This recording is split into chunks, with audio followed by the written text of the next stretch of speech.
자, 우리 기본적으로 무한대분의 무한대꼴의 함수의 극한값을 어찌 계산하면 될지 그에 대한 얘기를 하고 있었는데, 이번에는 이 무한대분의 무한대꼴에 함수의 극한값이 존재하지 않는 상황도 있다 그랬죠? 그런 상황을 직접 볼 거고, 또 이 극한값이 0이 되는 경우도 볼 거예요.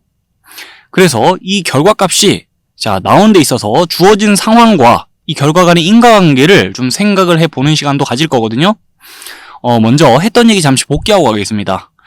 자, 리미트 안쪽에 유리식이 위치해 있어요. 다항식분의 다항식꼴의 식이.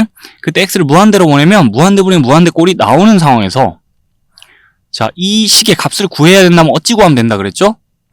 근본적인 해결책은 리미트 안쪽에서 이 분모의 최고차항으로 분자 분모를 나눠주면서 식 변형한다 그랬죠. 자, 그럼 x제곱으로 분자 분모 리미트 안쪽에 나눠줬을 때 식이 이렇게 변형이 되고요. 그 식의 각각의 파트를 보면은 이 함수들은 x를 무한대로 보낼 때 다 수렴할 함수들이에요. 그래서 함수의 극한의 성질을 적용할 수 있고, 자, 이 리미트 기호를 각자 파트에 다 걸어주는 식으로 함수의 극한의 성질을 적용한다 그러면 1 플러스 0분의 2 플러스 0 플러스 0, 1분의 2, 2다라고 극한값, 자, 계산이 되겠죠.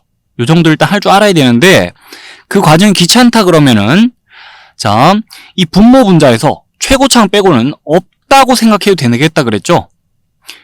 이 식의 값을 구하는데 결론적으로 영향을 못 미칠 부분들이니까 최고차항 빼고는 분자 분모에서 지워냅니다.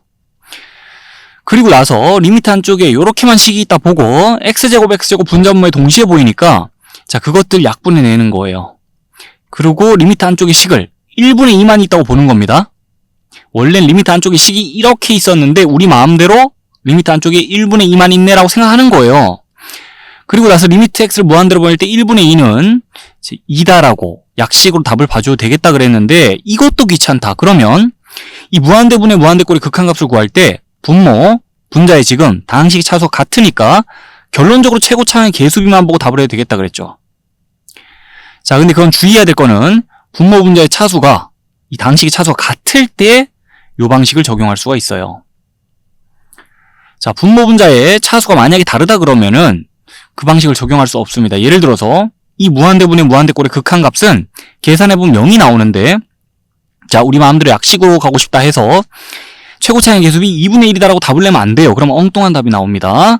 자, 여기도 마찬가지 분모 분자의 차수가 다르죠. 이 무한대분의 무한대꼴의 극한값을 계산하는데 최고차항의 개수비 1분의 6이네라고 답을 내려 하면 이 극한값은 애초에 존재하지도 않는데 6이라고 답을 해서는 안 되겠죠.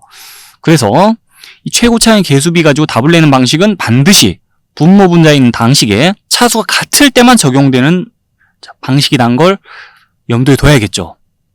분모 분자에 있는 식에 차수가 다르면은, 자, 그 방식 통하지 않는다는 걸 주의해야 됩니다.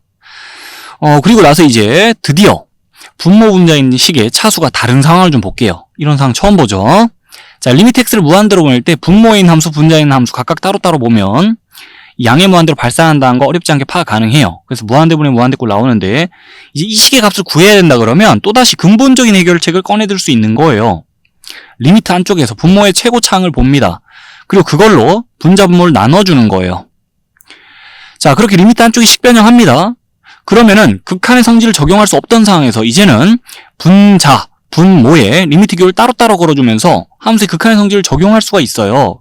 왜냐면 x를 무한대로 보내면 분모가 2로 수렴, 분자는 통째로 봤을 때 0으로 수렴하거든요.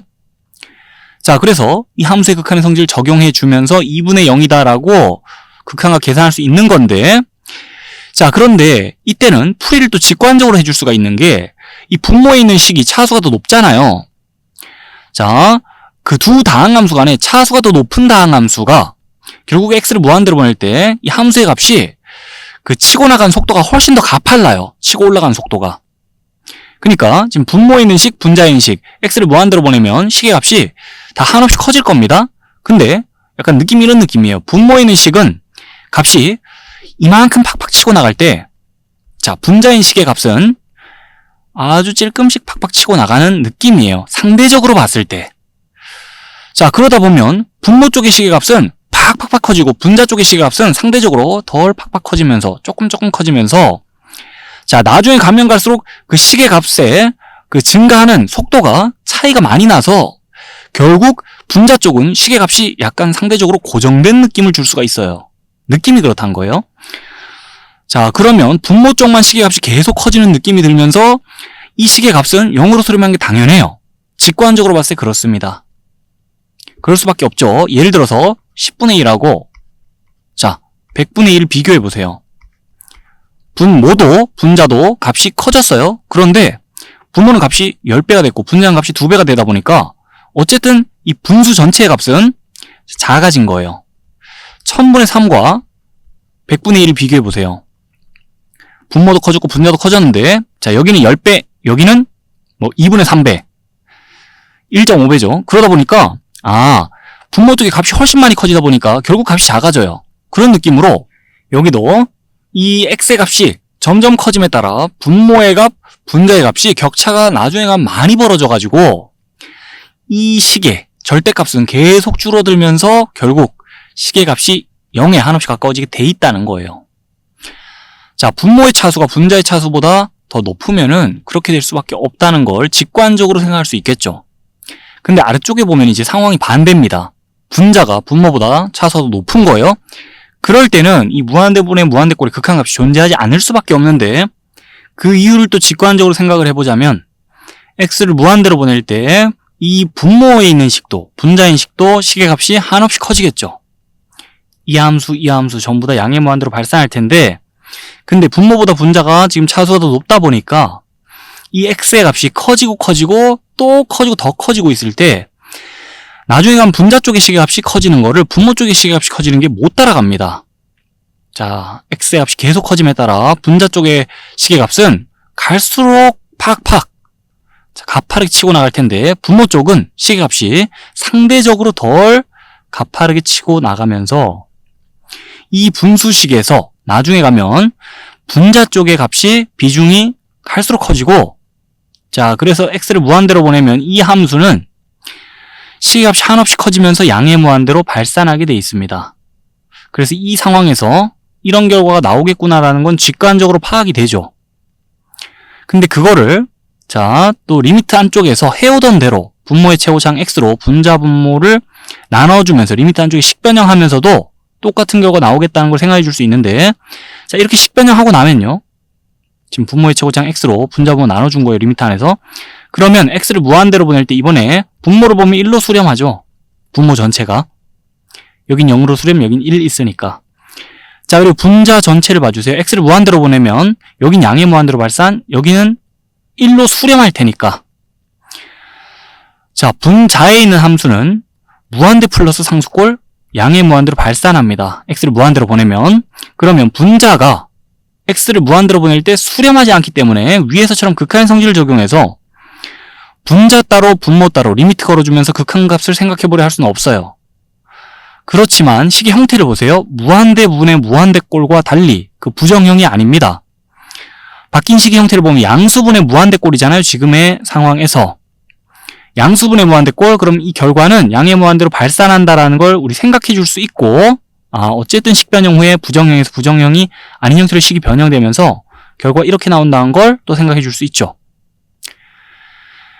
자, 근데 옆에 이건 뭔가요, 갑자기? 마이너스 무한대로 발산할 수 있다는 건데 자, 그건 이런 거예요. 예를 들어서 지금 이 분자의 식의 최고차항 계수가 마이너스 6이라고 가정해 봅시다. 여기 마이너스 5가 달려있다고 한번 봐주세요. 그러면 계산 과정에서 여기 마이너스 5가 따라 붙을 것이고 그러면 x를 무한대로 보낼 때 분모는 1로 수렴, 분자는 마이너스 무한대로 발산하면서 양수분의 마이너스 무한대꼴, 마이너스 무한대로 발산한다라고 최종 결과가 나오겠죠. 자, 그래서 이런 결과가 나올 수 있다는 거예요. 때에 따라서. 자, 아니면 여기 마이너스 5 붙는 게 아니라 여기 마이너스 5가 붙어도 똑같아요. 분자는 이대로고 분모가 마이너스 x 마이너스 1이라 봐주면 계산 과정에서 여기 마이너스 5 따라 붙어가지고 자, x를 무한대로 보낼 때 분모는 마이너스 1로 수렴, 그러니까 음수로 수렴, 분자는 무한대로 발산하면서 음수분의 무한대꼴 마이너스 무한대로 발산한다는 결과가 또 나올 수 있는 거예요. 상황에 따라. 그래서 어쨌든 간에 분모보다 분자가 더 차수가 높은 상황에서 무한대분의 무한대꼴의 극한값은 그러니까 이런 식의 값은 자, 일단 존재하지 않는다라는 거 확인해 주면서 그 결과가 양의 무한대로 발산할 수 있지만 때때로는 마이너스 무한대로 발산하는 경우도 나올 수 있겠죠, 당연히. 그래서 이 상황에 따라 결과가 이렇게 나올 수 있다는 걸 한번 생각해 봤는데요. 어때요? 한번 쭉 생각해 보니까 여기 정리된 내용이 이제야 뭔 말인지 파악이 딱 되죠.